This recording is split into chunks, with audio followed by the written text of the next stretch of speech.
साबिक वजीर आजम चेयरमैन तहरीक इंसाफ इमरान खान ने पंजाब हुकूमत बनते ही अवाम की बहबूद के लिए बड़े ऐलानात कर दिए। मुल्क भर के अवाम से वीडियो लिंक पर खिताब करते हुए इमरान खान ने पंजाब में हेल्थ कार्ड, एहसास प्रोग्राम और राशन प्रोग्राम बहाल करने का ऐलान किया है।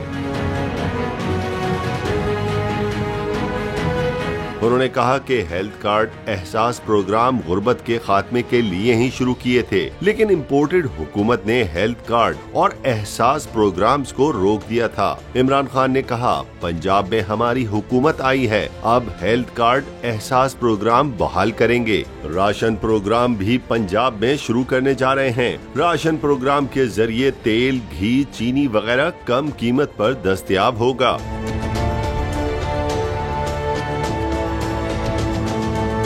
चेयरमैन इमरान खान ने कहा, कौम को मुबारकबाद देता हूँ। हमें हराने का हर हरबा इस्तेमाल किया गया, लेकिन नाकाम रहे। ज़िमनी इलेक्शन में जिस तरह लोग निकले, इस अमल ने साबित कर दिखाया कि अवाम एक कौम बन रही है और मैं उन्हें पहली मर्तबा कौम बनते देख रहा हूँ।